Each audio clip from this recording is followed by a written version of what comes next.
Shakira nyina emyaka 15 nga nakabanyisiddwa nga omuntu oyo eyakintuusaako yali kojja wange nga we yatandika nga ndeetera ebirabo owooluganda lwo nga ndeetera swiiti biki nga weyathemu nga tuli bamu. Kati lwali olunaku lumu ne ŋŋenda mu nku simanyi we yava najja n'ansangayo mukwano gwaffe gwe naagenda maaso n'okutulaba okoze kyamaanyi nnyo okuba nga otwegattako yonna gy'osinzira okutulabira abali mu Uganda n'abatulabira okusinziira ebweru wa Uganda mwebale nnyo okuba nga tira mutwegattako. Olunaku luno lwanjawulo nnyo era lunaku lwa kitiibwa nnyo kubanga tukuza lwetuyise International Day of the Girl Child naye nga bw'okimanyi Girl Child ye mwana w'obuwala ebiseera bya Uganda eby'omu maaso n'ensi yonna okutwaliza wamu ebiseera by'omwana w'obuwala eby'omu maaso biba bitangaavu kitegeeza n'ensi naye ebeera ntangaavu ebiseera bya bibeera bitangaavu. So olunaku olwaleero tuweereddwa omukisa okuba nga tukyaddeko mu kifo ekimu ewajjanjabirwa oba ewabudaabudirwa naddala abaana ab'obuwala aba bafunye ebizibu ebikwatagana n'embuto n'ebifaananako bwe bityo. Njogera bitonotono kubanga ebisinga ntudde n'omukulu avunaanyizibwa ku kifo kino kamusabe atweyanjulire then oluvannyuma tujja kutandikirawo. Tusanyuse nnyo okulaba. Ayi ssebo nange nsanyusa okubeera nga mutukyaliddeko ssebo. Okay, omuntu osooka omubuulire ku mannya go.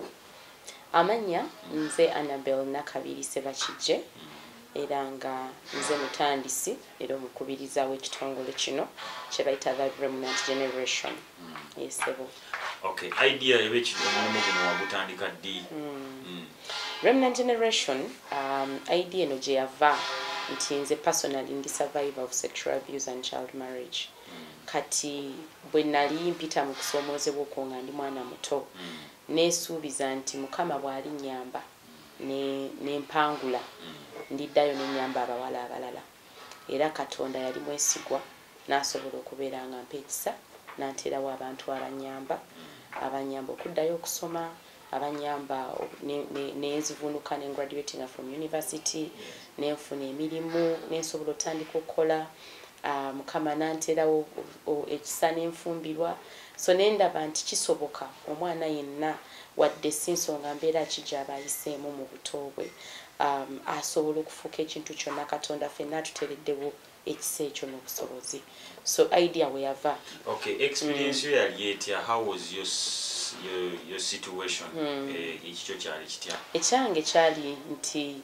I come from a polygamous family. Mba mu family yalimu abaana bangi, okusoma tekwali kwangu nnyo kubanga family limu abaana abangi obugabirizi n'obusobozi bwali butonotono ate family ezo era zibeeramu obuluusi obutabanguko. So kati bakadde baffe baali bayawukana kati nga embeera ey'okubeera waawo nga abazadde tebali bonna sente tewali ezitwala mu ssomero so twesanga mu mbeera nti twali ffekka ekyandibadde nga child headed home and bwentyo bwe neesanga nga nali sexually abused by omuntu mu family members baffe nga bonna agamba nti abantu abandi badde batuprotectinga abandi baddewo okutubeererawo ate ye akozesa advantage eyo okubeera nga he sexually abuses me. Kati ate oluvannyuma olw'okuba nti tewalinaku eyongerayo nnyo okusoma ebiseera ebyo ne kati kikyaliwo nti ebiseera ebisinga omwana omuwala fiizo ziba teziriiwo kibanga ekiddako kigamba akole ki afumbirwe bamufumbiza naye nali saagala kufumbirwa nga ndi mwana muto. So nze kye nakola nenziruka ewaka and nemaliriza wuyo nfuse house girl wuyo ngenze mu bifo ebyenjawulo nabeerako ku kkubo ebbanga eritaali ddene nnyo naye naliko nange street child. So kati nenobeera ng'ogenda just tukita kukalakaalukana nansi naye Mukama n'abeera wa kisa nesobola okufuna abantu abanyamba okuddayo ku ssomero naye namala otula P7 we byabeererawo. So nenfuna omwami n'omukyala Pafula. Mwami Pafula yakafa ennaku ezo naye balina essomero awo Mutundwe ne baba nga mama wange yabasinkana n'ababulira ku story yaffe n'abagulira ku mwana we gwe yalina gwe yali amanyiye nti alina obusobozi okusoma naye nga ssente takola ki tazirina. So ne bampa second chance nenzirayo nensoma gye nakola ya from senior 1 to senior 6 nenvaayo nengenda nagendako Makerere ssente nezigaana. So nentuulamu awo emyaka gyalinga ndowooza 3 nemmala ate nengenda Kyambogo gye nasobola okugraduatingira. Omulimu guno official ogutandika mwaka ki n'ogamba nti start? So omulimu guno ekiroozo kino kyajja actually ndi mu A6 vacation kubanga nakola n'abaana bangi ku ssomero nga mbeera ku ssomero mubeera nga mwemanyimu abaana balina embeera bwemuyita ffe tweyitanga bakiyenje. Kati ebiyenje omanyi birabika bulungi kungulu naye ng'ate gye biva bifo byesittaza. So ffe twali abaana kungulu tuli bagezi tulina talent ez'enjawulo. Nze nali muyimbi nali muzinyi nali munakatemba naye ng'ate bw'otuula n'omanya story yange olabira nti ono kiyenje. So tweyitanga bakiyenje kubanga ffenna twalinanga ennaku yaffe n'ebizibu naye ne tusalawo tubeerenga wamu okwezzaamu amaanyi okumalako. So we twagenda mu vacation ya senior 6 netandika okugenda mu masomero like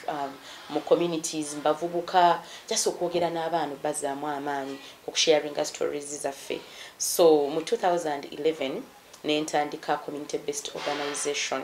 twatandikira Lyantonde kubanga Lyantonde eyo twagenda okwesanga nga stories z'abaana abafuna embuto nga bakyali bato n'abafumbizibwa mpitirivu. Kati bwe nagendangayo nga ndaba abaana bangi like nga bonagamba stories zaffe nga zikwatagana. So netutandika community based organization Lyantonde mu 2011 naye nga tukola nnyo just outreaches tetulina office oba ki naye nga just kugendayo bugenzi kusenkana abaana bano kubazzaamu maanyi kubasondera ku bugoye kubatwalira kufunayo ku bintu bibasobola kukozesa. Nagenda okulaba nga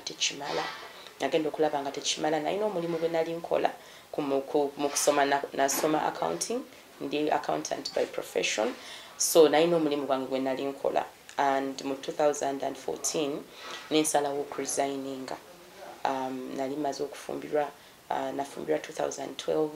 netubeera awo n'omwami wange nga alaba okuyayana kwange kwenina ekintu kyenjagala okukola. Nali ntandise okubeera n'abaana waka. So mu 2015 when I resigning mu 2015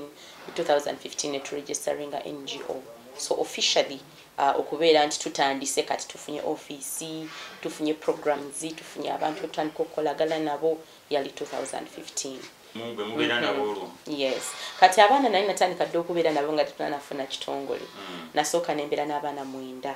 mu kazigo kange kaali kamu nga ninamu ekitanda kyange n'omufaliso naye nga nina abaana 9 bembeera nabo. Kati nagenda okulaba tekiri sustainable kubanga bwe nafumbirwa at of course nayisobola kugenda nabo. So nga n'okunoonya bwe mbateeka. Kati awo kwe kutandika okuyiga waliyo kye bayita referral, waliyo kye bayita okukolagana ne partners, waliyo kye bayita shelters. Kati awo kwe kutandika okuyingira ddala okumanya nti kati kino bakikola butya mu butuufu bwakyo. So nekiva just okubeera nti it's a passion oba calling nekituuka okugamba nti kati katukikolere ddala ngo ekintu ekiri organized. So nenyingira ekitongole bakita Children at Risk Action Network CRANE netuyambako okusettinga up netuwa trainings ze twali twetaaga. Kati awo netulyoka tutandika shelter yaffe yasookera ali wano mu Busega. Twatandika n'abaana ng'ennyumba esobola kusuza abaana 6. Netugenda netufunda twafunda mangu nnyo kubanga kasita twagula obwetuti enyumba yajjulirawo netwesanga tulina n'abaana basula wansi. Abaana bajja mu shelter tugiyita Princess Shelter sanyiziddwa kye tuyita aggravated defilement. So the cases ze tutekinga in incest, lubuto lwa taata, jjajja yamukozesezza kojja, ekika kimugobye balaba kive talina wadda naye kennyini aswala, either baagala omwana afe oba ye omuwala okufa okuvaawo. Then ne cases zino eza gang rape nti omwana badde abakuluzi ekibinja ky'abavubuka ne kimukwata oba abaana bano nga like abadde ku street nga yadduka ewaka oba bamugoba ewaka n'abeera ku street asula mu ttooyi asula mu butale. Abalala survivors of sex trafficking betufuna babajje mu byalo babaleese mu Kampala babasuubiza nti waliyo emirimu.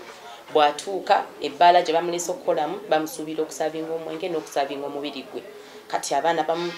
tulina abaana ne wano mu community waffe waliwo ebifo ebimu bitwadde tuze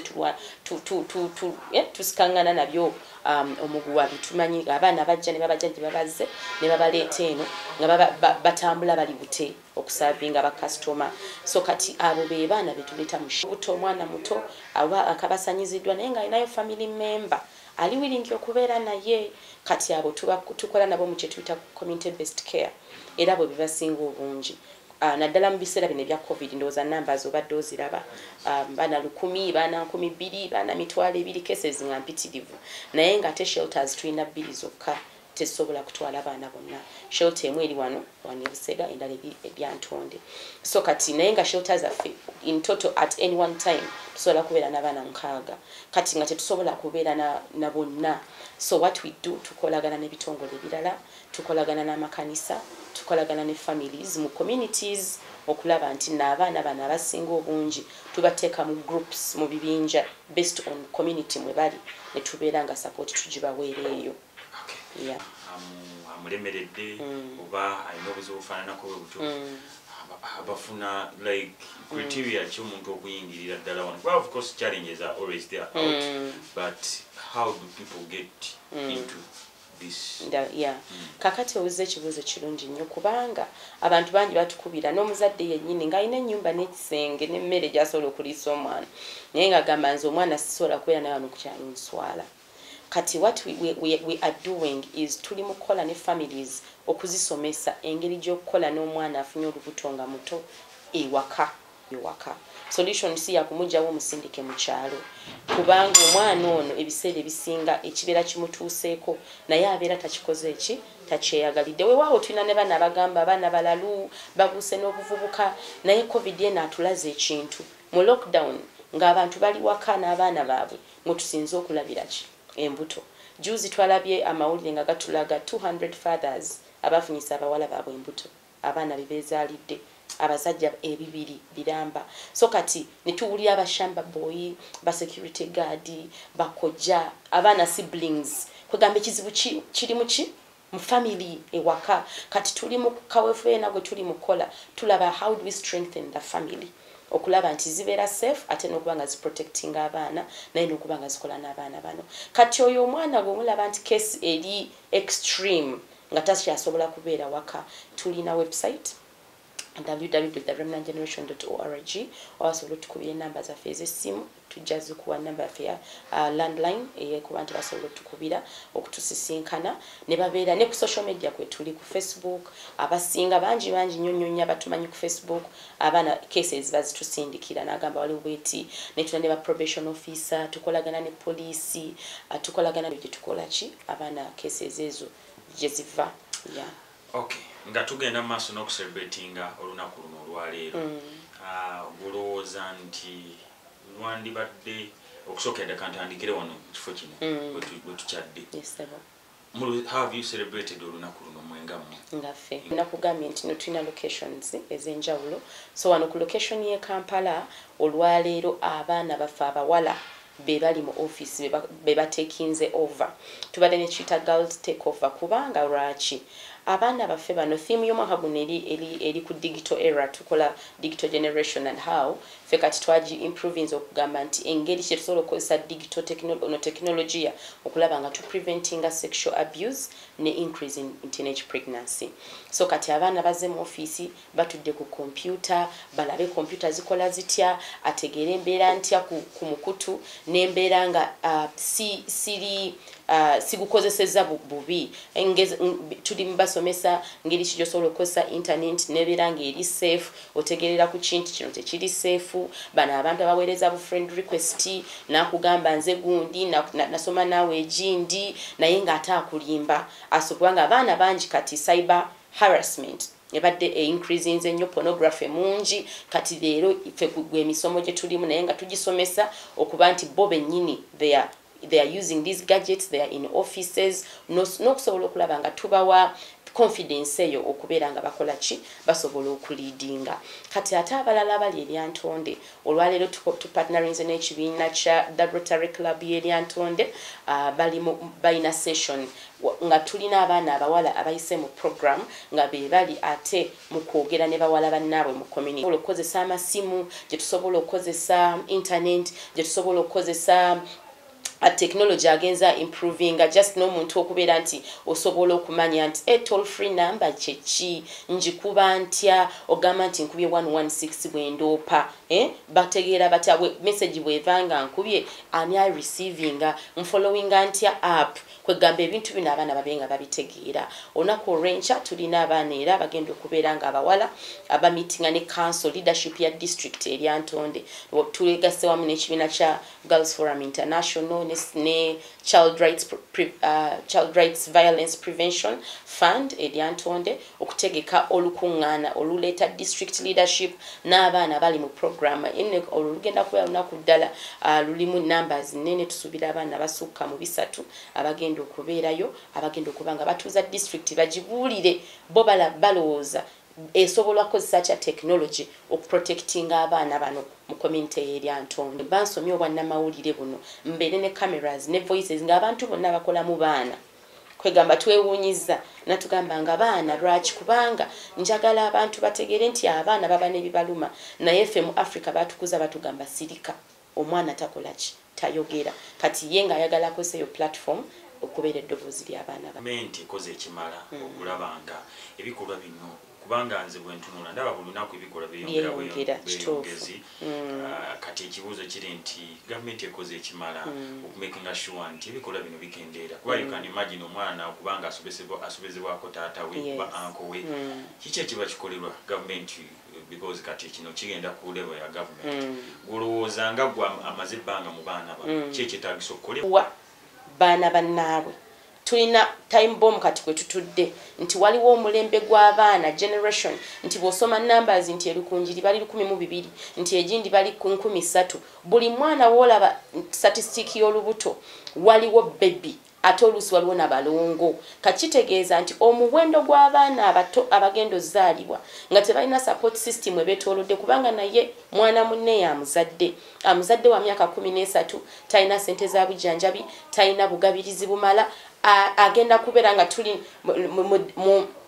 mu crisis nti abaana malnutrition okulwala biki ezo cases zigenda kweyongera kati twetaagawo interventions nga ziri ddala nga sijja sibitongole bya bannakyewa kubanga tetusobola kutuuka ku buli muntu twetaaga interventions nga ziri mu government ngetuliidinga okubeera nti tulina plan egenda okuyamba omulembe guno ate oguzaaliddwa okulaba nti abaana abo tebafa okulaba nti abaana abo balina services eziri provided for okulaba nti ate tebadda mu cycle y'emu nti kyangu nnyo omwana azaaliddwa kati omwana w'emyaka 13 okutuuka nga watuukira nga ali of school going age wabanga tebaddewo interventions kati nga tagenda kusobola genda ku ssomero nga be bagenda okumaliza nga bali ku street bagenda okumaliza nga abaana babasudde kasasiro bagenda kumaliza nga abaana babasudde mu toyi lwaki kubanga tewaliwo support system eyamba abaana bazaali kuliruddawa kubanga buli wabaawo emirimu okugenda mu maaso definitely wabeerawo challenges omuntu zasanga ng'ekitongole kudiringa n'abaana bano ng'ogyeko kiri ekyassemu ezikukuoli n'akutiisatiisa ate some other challenges zemusinza okusanga ng'ekitongole challenge emu ku zo nti abantu tebazibu ebitagambika tubadde n'abaana omwaka guno nga olw'okuba nti bato amagumba gano gaba tegannatuuka n'emibiri gyabwe gibeera minafu nga teginnatuuka kusitula baana complications nga zibeera nnyingi nti olw'olubuto spleen egeze nti oba ono ekibumba kifunye obuzibu nti oba ono waliwo abasawo betukola nabo abeerubaga njagala obebaza bafubye nnyo kubanga tulina abaana babiri nga bonna abaana zalina kuviiramu ddala kati weesanga nga complications zino eza health zijja ne costinga nenne kiri very expensive okutreating abaana bano naye nga ate obuzibu obuliwo nti bangi tebasobola genda ku ddwaliro olw'okuba nti kisente tebazirina ate n'amalwaliro agamu agali mu kyalo kati nga feri gye tuli eryantonde tegalina wadde ne ka ultrasound scan kati omwana abeerawo nga ekirira kyamwetoolola mu bulago n'atuusa okuzaala tamanyi nakumanya nti omwana gwazaala ekirira kyakola ki kyamwetoolola agenda okusindika oba bakakasa okusindika oba ki nga kakola ki naye nsobola okugamba nti biggest cost yaffe eri ku health olwokuba nti nno ki ssente ekirala embeera ebintu bino ebya bulijjo ebyetaago ebikozesebwa nti tolina gy'ogenda bakuwe mata gannaani ku bwereere oba tolina gy'ojagamba nti oba pampa kugamba ebintu ebyo ebya bulijjo nti bibeera byetaaga ssente so embeera y'ensimbi okuba nti space tuyina ntono kibadde kyakusoomooza kinene homu yaffe ziba zijjudde buli kaseera n'ekusoomozebwa okulala abazadde tebaagala kutwala abaana nga bamaze okuzaalibwa kwegamba tubadde n'abaana ffe wano mu program abamu era ndowooza munatambula webulu nga mubalaba tulina waabo emyaka 4 ab'emyaka 5 bakulidde wano naddala cases za incest. Ngenze Shakira nyina emyaka 15 nga nakabanyisiddwa nga omuntu oyo eyakintuusaako yali kojja wange nga we yatandika nga ndeetera ebirabo azi owooluganda lwo nga ndeetera switi biki nga weyathemu nga tuli bamu kati lwali olunaku lumu ne ŋŋenda mu nku simanyi we yava najja nansangayo yansanga maliriza okusenya naŋŋamba mpa ku jjambiyayo nsenyeseeko ne nkwata ne ngimuwa ne nsiba bwe namaliriza ne musaba nti nze mpa ejjambiya yange nkole ki ŋŋende ewaka we nagimuwa we yali agimpa nankwata omukono n'atandika okuŋŋamba kati ebirabo byange bye nali nkuwa eno y'essaawa ne mugamba nze ebyo by'oŋŋamba ebyo sibiriimu nayagala okunkuba ekigo ne tutandika okulwanagana nansinza amaanyi era bw'atyo nankozesa bwe yamala okunkozesa nenfuna some pain ne ntandika okubreedinga nga mpulira seetegeera we waayitawo nga wiiki emu nga simanyi nti oba ndi lubuto we waayitawo wiiki emu ne ntandika okusesema okulwalalwala mama wange nantwala mu ddwaliro nze nga simanyi abatannafuna mweyongera okwekuuma bw'olaba oba wa luganda we oba ki mukwano gwo alina ebintu ebitali bituukirivu byajja otandika okugamba kubira abo bekikwatako oba nnyumizaako mikwano gyo basobole okukuyamba mu ekyo ekizibu era nga nkowoola gavumenti ya Uganda eyongeremu emirimu egy'okukola ereete ebyalaani ebiki ebiwa abantu batandike okukola bafune ebyokukola olunsi kinaakendeezaako abaana okufuna embuto. Africa tulina proverb egamba it takes a village to raise a child. Kitwala kyalo kiramba okuza omwana. Nsaba tuddeyo tubeere abantu abasobola okulaba nti abaana baffe bantu ate beetaaga okukuumibwa beetaaga okukuza. Abazadde twogere n'abaana baffe tubakuze naye ne nnyumba yo bw'ebanga olinamu ka space akasobola okuzaala omwana gw'otazaala obeere nga osobola okureceiving abaana abo. Abaana bano abamu kituufu bamulekwa bazadde baabwe baafa bonna ne baggwaawo abantu abasigalawo ne batasobola balaba mu value kati nga twandyagadde okulaba nga ffenna senga omwoyo guli ogw'obuzadde omwoyo guli ogwa Kristo ogw'okubeera nti asobola okwadoptinga ffenna n'atusembeza mu family naffe tugula amaka gaffe okwadoptinga abaana tubawe chances to life. Ndowooza nti obubaka butuuse naddala eri buli muntu avunaanyizibwa. Simanyi omusajja oba omuzadde kikwasisa omwana bwe wazaala basikitegeera n'abaana b'obuwala buli muntu nga bwe bagambye togenda ku bintu bya bwerere kubanga agenda obudde bibeere na cost gye bijja okubanga bikuleetera so tubeebaza thank you so very much bebalinye okutulaba mukama batuwere nnyo omukisa mbeere bulungi.